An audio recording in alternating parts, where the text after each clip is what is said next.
How many of you are from, let's say, east of the Mississippi? Raise your hand. How many of you are from west of the Mississippi? How many of you have no idea where the Mississippi River is? Way too many of you, apparently. Okay, how many of you have been to Oklahoma City? Raise your hand. All right, how many of you have not been to Oklahoma City and have no idea who I am? A lot of you, most, way too many. Well, let me give you a little history lesson. You've heard the saying, no doubt, that Rome was not built in a day. Well, we were. I mean, literally. On a spring day in 1889, the federal government held a land run, and they lined the settlers up across an imaginary line, and they fired off a gun, and the citizens roared across the countryside and put a stake in the ground. And wherever they put that stake, that was their new home. The population of Oklahoma City went from 0 to 10,000 in one day. Citizens got together and elected a mayor, and then they shot him. The conversation in Oklahoma City immediately went to commodities, and our economy started to revolve around commodities. And so the price of cotton, and later the price of wheat, and ultimately the price of oil and natural gas have always been important to Oklahoma City's economy. And when you base your economy on commodities, you have an economy that goes like this. And so when times are good, things are very, very good in Oklahoma City. And when times are bad, things are very, very rough. Well, we were going through one of those cycles in the 1970s. Those of you who are my age or older may remember the culture of the day. We're running out of oil, we're running out of natural gas.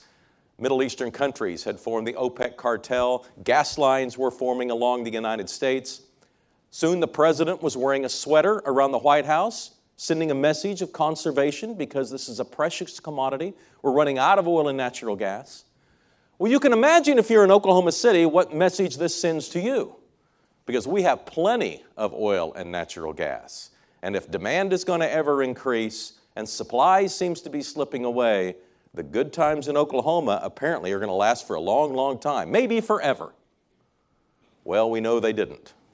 The price of oil that kept rising in 78 and 79 and 80 and 81 seemed like it would go on, but in 1982, on a particular day, July 5th, one of our banks failed. And when it failed, it set off a cataclysmic domino effect, and by the end of the 1980s, Oklahoma's banks had failed 100 times. Imagine 100 banks in your state failing. By the end of the decade, we had lost our commercial real estate industry, our banking industry, our oil and gas industry. Our economy just got worse and worse and worse. Young people, promising young people that were coming out of college at the time in Oklahoma left. They couldn't get a job that measured up to their educational attainment. Today, they're in places like Washington, D.C., and Houston, and Dallas, and Tokyo, all sorts of places. But we lost a generation of talent. And our downtown just continued to slip into oblivion. We still had some jobs downtown, but at 5 o'clock, everybody went home. The restaurants all left. The retail all left. We were down to one hotel downtown, and it was struggling. Our AAA baseball team said it was probably going to have to leave. And about that time, just when the level of desperation seemed like it could not get any larger, they elected a pro-business mayor named Ron Norick. Now, I say pro-business because Ron Norick came from the business community. His father had been mayor, and so you might think of that as some sort of political dynasty, but they were business people at heart. And Ron Norick came to office promising to create jobs. And he went about it the best way he knew how. He started searching the country for economic development opportunities. And as fate would have it, along came the economic development opportunity of a decade. It was United Airlines. And United Airlines was looking the country for a place to put a maintenance facility. It had an ever-growing fleet of 737s, and the economic development opportunity to the community that could land this once in a decade opportunity would be large. 5,000 to 8,000 jobs. The annual economic impact would be nearly $1 billion in 1990 dollars. $1 billion a year. And so Mayor Norwick spent over a year of his time working on Oklahoma City's incentive package and how we could impress United. He got the governor involved. The governor called a special session of the legislature to make sure that the state was putting in all of the dollars on incentives that they could possibly imagine. Mayor Norwick had an additional idea. He wanted to get the citizens involved and use the tax dollars of Oklahoma City. And so we came up with a process of saying, what about a 3-year initiative, a penny on the dollar sales tax? It would create well over $100 million. We'll give that to United, an idea that they would build the facility and bring the jobs. United heard about that idea and kind of laughed and said, Mayor, that's a great idea, but your citizens aren't going to vote for that. Well, they did. They underestimated the desperation of Oklahoma City. Over 60% of the people went to the polls and voted for this incentive package. And so you can imagine, with about $150 million of incentives on the table, Oklahoma City was one of the most promising prospects for this opportunity. And at the end, United called a press conference in Chicago. And the cities that had made the final list were all waiting, and everyone in Oklahoma City was on the edge of their seat. It was front page news. It was leading the 10 o'clock news on the television sets. And United announced, we're taking this United Airlines maintenance facility to Indianapolis. That was about the reaction in Oklahoma City. We couldn't imagine it. How could we possibly have lost out? We know we had the best incentive package on the table. Mayor Norwick, though, did 2 very proactive things. The first is he insisted that United tell us where we went wrong. United didn't really want to talk about it. No reason to create hard feelings now. He said, Mayor, you were the best organized, you were the best prepared, you guys did everything you could have done. You just finished second. And the mayor said, no, we got to know because we need to learn from this experience so maybe we can get the next one that comes along. And so finally, with much prodding, United came clean. Turns out they had sent in some mid-level executives and their spouses into Oklahoma City for a weekend, unbeknownst to the people in Oklahoma City. And when they reported back to United, and those results got to the board level, United came to the conclusion they just couldn't imagine their employees living there. Wow. But that turned out to be kind of the kick in the teeth that the mayor needed to hear. Now, the mayor did the second proactive thing. He went to Indianapolis. But what he saw in Indianapolis was a downtown that had some vitality. They had hotels and restaurants. There was a canal going through the city. There were sports arenas and sports teams.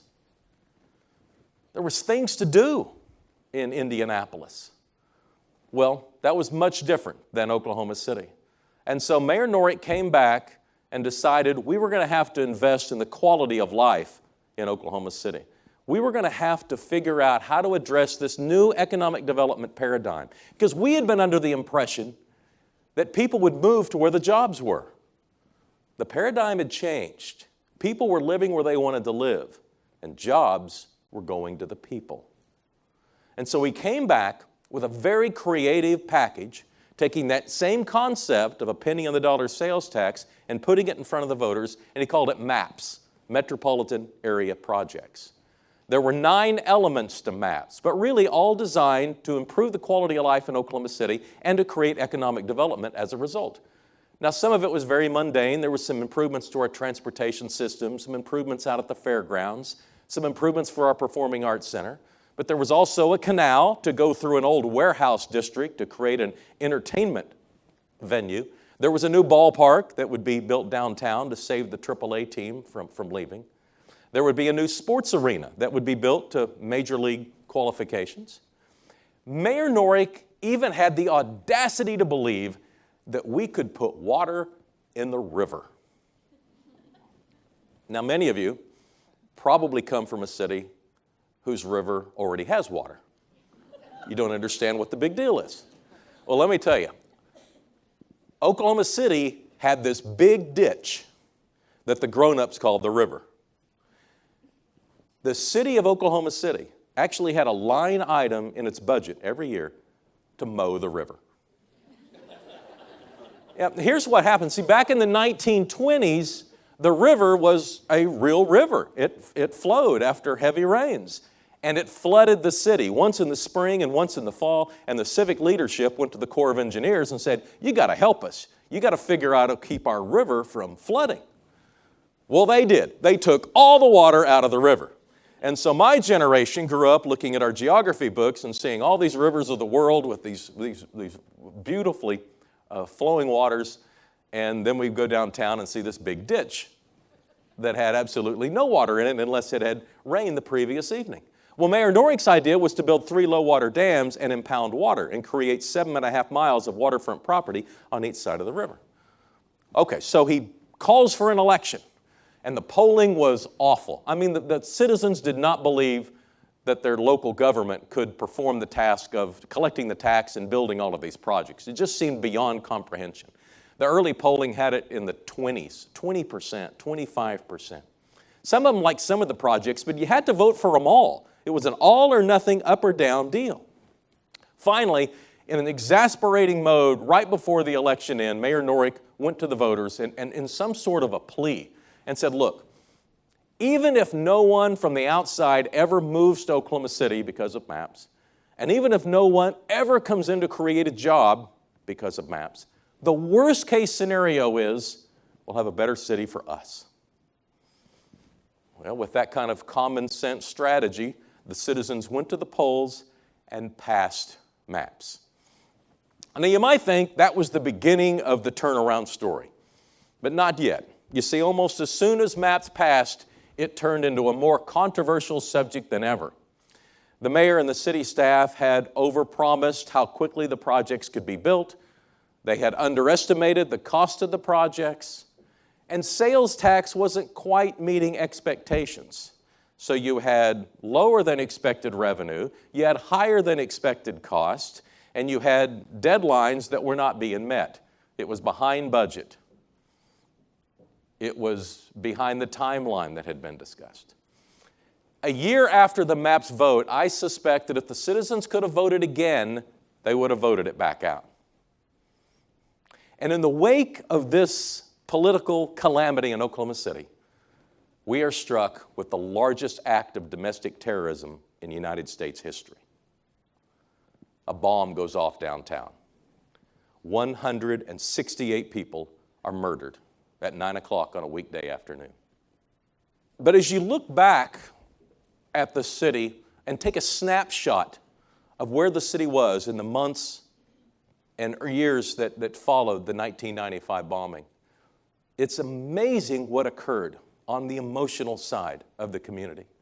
It's as if the people of Oklahoma City grabbed hands, pulled each other up, and dared the world to pull us apart. We'd been through too much. The economic collapse of the 1980s. We were promised hope with United Airlines and had those hopes dashed.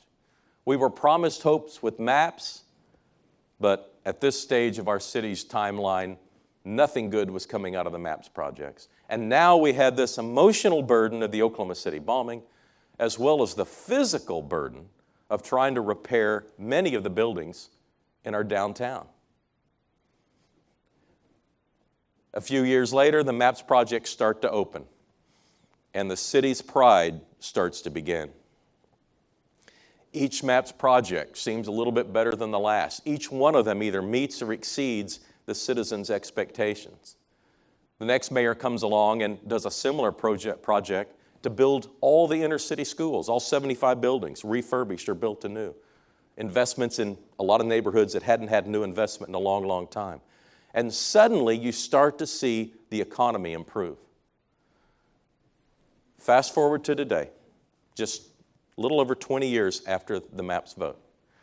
Oklahoma City has the strongest economy in the country. It has the nation's lowest unemployment rate. The Kauffman Foundation announced we were the most entrepreneurial city in the country with the most startups per capita. Downtown, that same downtown that had one hotel 15 years ago, now has 12. Tourism is soaring.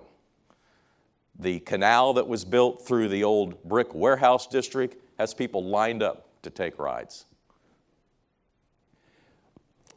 I'm interested, how many of you in your educational career had to read the book, The Grapes of Wrath?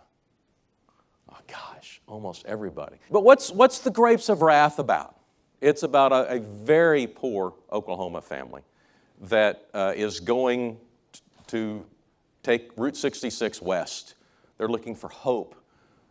They're looking for a future.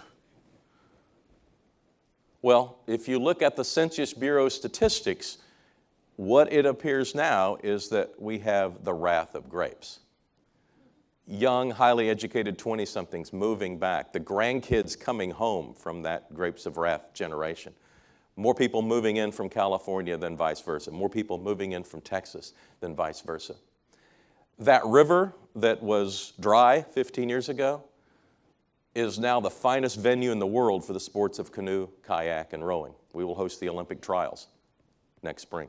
From time to time, I will have to try and defend everything that Oklahoma City has done to our tax base, to our citizens, and despite all the really bright things happening around the city, it's an amazing place, I'll find myself nose to nose with some citizen in some far-off suburban district, and I'm trying to tell them why they should vote for me or why they should vote for the initiative we have, and you get the idea. It's a tenuous process. And I can bet that the citizen who's standing up and shaking his head at me probably has a few beliefs. They don't like downtown, they don't like taxes, and they don't like me. I know, imagine. But I close with this. When I've lost the intellectual argument, I close with this. Well, we're creating a city where your kid and grandkid are going to choose to live.